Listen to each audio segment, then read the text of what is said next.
watazamaji wa Zungiza Channel, tunaendelea na kipindi hiki cha simulizi za hekima.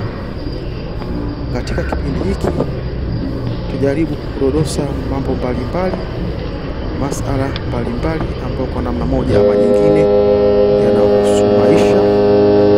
Na hapa tunazungumzia kitabu kinachoitwa Ukweli Kuhusu Maisha, kitabu ambacho mwandishi wa kitabu hiki ni Mwalimu Zungiza. Kwa hiyo naomba uwe nami mwanzo mwisho, na hapa machache tu yaliyomo katika kitabu hiki kwa namna moja ama nyingine yanaelezea maisha. Ukweli Kuhusu Maisha, kitabu hiki kinaelezea mambo mbalimbali, masuala mbalimbali kuhusiana na maisha ambayo kwa namna moja ama nyingine tunakutana nayo katika maisha yetu ya kila siku. Kwa hiyo naomba uwe nami mwanzo mwisho wa kipindi hiki ili uweze kupata mawili matatu ambayo kwa namna moja ama nyingine itakusaidia katika maisha, itakuwa ni mwongozo kwa mambo pamoja. Sehemu ya kwanza tutazungumzia maana juu ya dhana maisha. Tunapozungumzia maisha, mara nyingi tunakusudia ile hali ya mtu, yaani binadamu au viumbe hai wengine kuwepo katika uso wa dunia na kufanya harakati mbalimbali ili kuweza kuishi, kama vile kula, kunywa na mengineyo mengi. Hivyo maisha kwa mujibu wa mtazamo huu hujumuisha uwezo wa kupumua, kukua, kuzaa, kujitafutia mali kwa upande wa binadamu pamoja na masuala mengineyo. Hali hii binadamu, wanyama pamoja na viumbe hai wengine wanakuwa nayo hadi wanafikiwa na umauti, yaani kifo, na hapo ndipo inapokuwa mwisho wa maisha. Maisha ni dhana pana ambayo inajumuisha mambo mbalimbali, matukio kadhaa na michakato mbalimbali ambayo binadamu au hata viumbe hai wengine hupitia na kukutana nayo katika mihangaiko ya siku. Masuala yote haya hubeba dhana nzima ya maisha.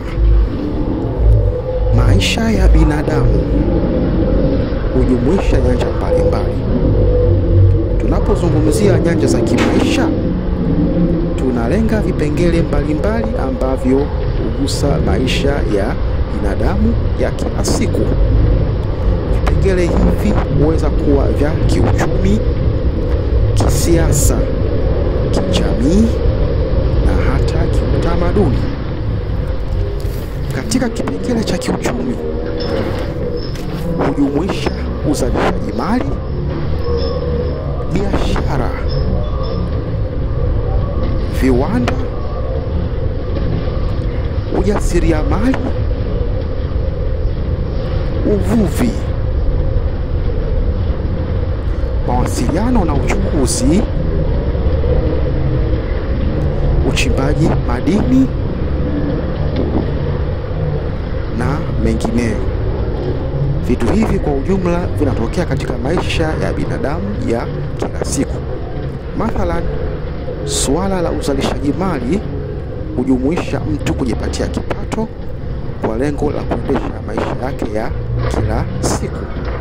Biashara, kuna kuuza na kununua, hufanyika kila siku ili kuweza kuendesha maisha, kwani unapofanya biashara kuna kipato kinachopatikana. Kupitia kipato hicho mtu huweza kuendesha maisha ya kila siku. Yote haya hufanyika kila siku ili kuweza kuendesha maisha ya watu, iwe ya mtu mmoja mmoja na taifa kwa ujumla. Kipengele cha kisiasa. Kipengele hiki hujumuisha uongozi bora,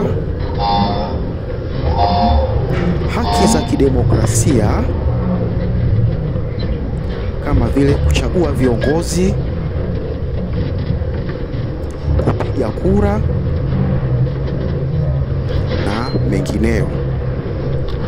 Mathalan, kila baada ya miaka 5 tunafanyika uchaguzi wa kuchagua viongozi mbalimbali.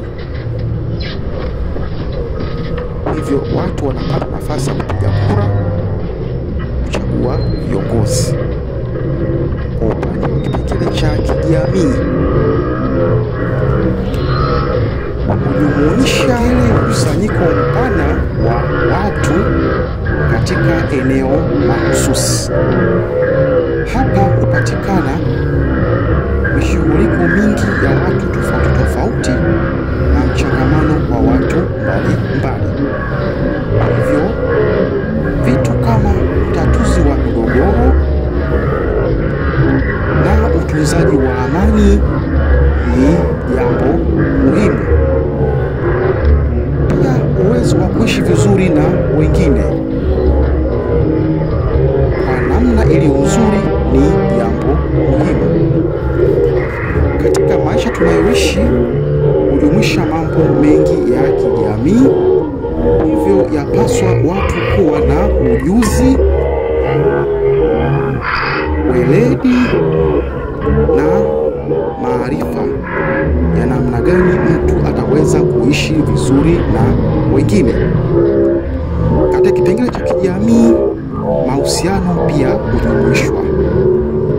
Mahusiano ni namna mtu mmoja na mtu mwingine wanavyoishi, au kundi moja la watu na kundi nyingine zinavyoishi kwa pamoja. Mahusiano yanaweza kuwa ya urafiki, yaani maelewano, au mahusiano huweza kuwa uhasama, yaani uadui. Hivyo katika kipengele hiki cha kijamii, mahusiano ni jambo muhimu kwani hutokea katika maisha tunayoishi. Kipengele cha kiutamaduni hujumuisha mienendo ya watu katika maisha yao ya kila siku. Utamaduni ni mfumo wa maisha ya watu wa jamii fulani wanavyoishi. Utamaduni hujumuisha mila, desturi, miiko na mambo mengineyo ya kijadi. Katika maisha tunayoishi, kila jamii ina utamaduni wake, ikiwemo mila na desturi zake. Hivyo kipengele cha kiutamaduni kwa kiasi kikubwa huakisi maisha halisi ya watu. Pindi inapotokea mshikamano wa watu wenye mila na desturi tofauti tofauti, huweza kutokea hali ya ukinzani miongoni mwao. Hii ni kutokana na tofauti hii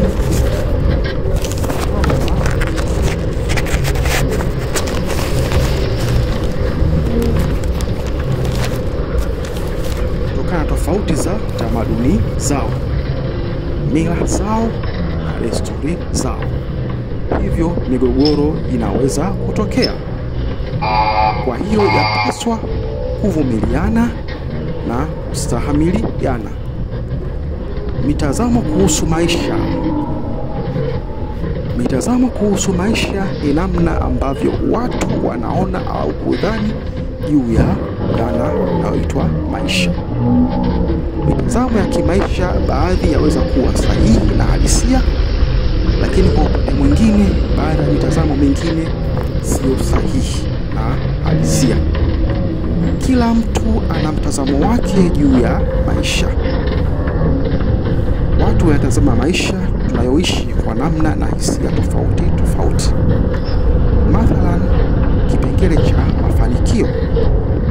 Wapo wanaodai kuwa ili ufanikiwe kimaisha ni lazima uwe na elimu, yaani mtu kwenda shule, kusoma, kisha kuhitimu na kupata kazi, yaani kuajiriwa, na mwisho wa mwezi mtu kulipwa mshahara.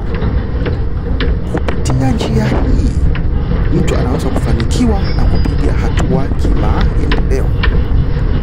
Lakini kwa upande mwingine, wapo wanaopinga dhana hii. Wao wanadai kwamba mafanikio sio lazima usome sana au uwe na elimu, yaani uwe na elimu ya juu ndio kufanikiwa. Kwani kuna baadhi ya watu wamefanikiwa na kupiga hatua kubwa kimaendeleo, lakini hawakusoma sana au hawakusoma kabisa. Mitazamo hii miwili inaweza kuwa sahihi na yenye uhalisia. Kusoma, yaani kuwa na elimu, ni mojawapo ya njia ya kuleta kwenye mafanikio. Kwani elimu ni kama mwongozo wa kujua namna gani ufanye ili upate mafanikio, bila kuzingatia kiwango cha elimu ambacho mtu huwa nacho.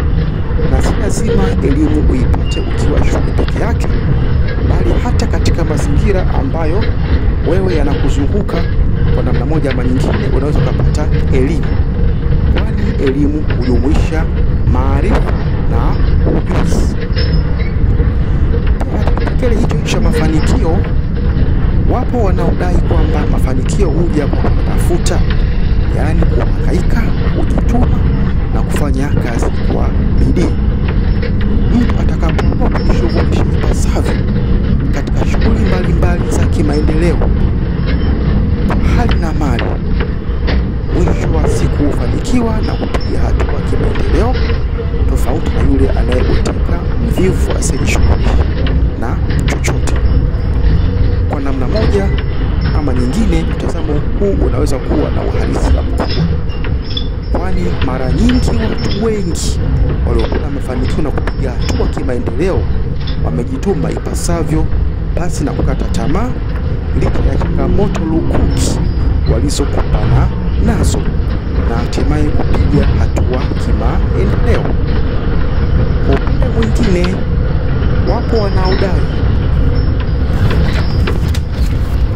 kwamba mafanikio wakati mwingine huweza kupatikana pasipo na kuhangaika sana. Hii inatokana na ule msemo unaosema kalala maskini kaamka tajiri. Watu wanaokuwa na mtazamo huu wanaamini kwamba wakati mwingine unaweza kufanikiwa pasipo na matarajio, yaani by chance, na pasipo kuhangaika sana na wala mategemeo ya aina yoyote. Mathalan, mtu bila kutegemea ameokota dhahabu, almasi au kijita cha pesa. Bila vitu hivi mtu hujifanikiwa kimaisha pasipo na matarajio wala kuhangaika kwa muda mrefu. Na katika maisha tunayoishi, hali hii huwa ni yenye kutokea sana. Pia wanaoshikilia mtazamo huu hudai kwamba mtu anaweza kufanikiwa kimaisha kwa kuzaliwa katika familia yenye uwezo, yaani familia yenye mali za kutosha na pesa za kutosha. Wazazi walihangaika kupata mali hizo na fedha hizo, hatimaye mtoto anazaliwa anakutana na vitu hivyo. Kwa hiyo anaweza kurithi mali hizo pasipo na kuhangaika wala kuzitolea jasho. Mtazamo huu unaweza kuwa sahihi, kwani masuala haya hutokea, lakini kwa upande mwingine hauwezi namna gani mtu aliyezaliwa kwenye mali na pesa anaweza kusimamia kuendesha mali hizo kwa ufanisi. Kwani asilimia kubwa watu wanapata mafanikio kupitia njia hii hatimaye hufilisika, hasa wale watu wanapata mali hizo njia ya urithi. Baada ya kujadili mtazamo kuhusu maisha, namna ambavyo watu yachukulia maisha, kuna njia mbalimbali ambazo ni kama suluhisho juu ya mtazamo kuhusu maisha. Hata kama watu watatazama maisha kwa mitazamo tofauti na kwa namna tofauti au kwa hisia tofauti, zipo baadhi ya njia ambazo ni pendekezi kwa mujibu wa kitabu hichi kilichoandikwa na Mwalimu Zungiza. Kwanza, suala la elimu. Jamii yoyote ili iweze kuendesha maisha yapaswa kuwa na elimu. Elimu hujumuisha maarifa, yani knowledge, ujuzi, skills. Ujuzi ni uwezo wa kufanya jambo kitaalamu na kwa weledi wa hali ya juu, ambapo vitu hivi ni kama mwongozo wa mtu katika kukabili maisha anayoishi. Na kuzungumzia elimu hatukusudii ile itolewayo darasani pekee yake.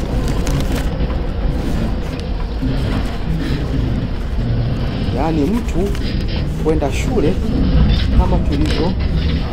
kama tulivyosema hapo awali. Kiukweli elimu ni ujuzi na maarifa. Kiukweli elimu ni ujuzi na maarifa, ambapo mtu vitu hivi anaweza kuvipata darasani au nje ya darasa, hata katika mazingira anayoishi, kama vile elimu ya ujasiriamali, namna ya kukwamua katika lindi la umaskini na ufukara, kujiongeza kipato, kutumia fursa zilizopo katika mazingira anayoishi katika kujiongeza kipato. Elimu juu ya masuala haya inaweza kufundishwa mashuleni au hata mitaani au katika mazingira tunayoishi. Elimu kama utengenezaji wa bidhaa bora, kilimo bora, ufugaji bora wa tija, kufanya biashara kwa faida, yaani usimamizi wa mzuri wa biashara hasa zile ndogo ndogo, utunzaji wa mazingira, utatuzi wa migogoro na utunzaji wa amani, kuishi vizuri na wengine ni elimu ambazo hutoa mwongozo na mwelekeo kutokana na maisha tunayoishi. Kuishi kimazoea. Kuishi kwa mazoea ni namna ambavyo mtu huishi vile ambavyo jamii aliyokulia inaishi miaka kwa miaka, pasipokuwa tayari katika kutaka mabadiliko ndani ya jamii hiyo. Kadri tunavyoishi, jamii hupitia vipindi mbalimbali vya mabadiliko, kutoka zama hadi zama, wakati hadi wakati. Na kipindi cha awamu mbalimbali za mabadiliko, kuna baadhi ya mabadiliko ni yenye manufaa na yale yasiokuwa na manufaa. Hivyo jamii yapaswa kuchukua mabadiliko yaliyo mazuri na yenye manufaa, mfano mabadiliko katika kilimo, kutumia jembe la mkono na kutumia trekta, kupanda na kuvuna kwa kutumia mashine maalum. Mabadiliko haya ni kutokana na maendeleo ya sayansi na teknolojia. 3, kutochukia ujio wa wageni. Yapasa watu jamii mahususi pindi unapotokea ujio wa wageni katika maeneo yao, kuchukia bali kupokea ugeni huu na kuchukua yale yaliyo mazuri tu kutoka hao wageni ambao wamekuja. Mathalan, mgeni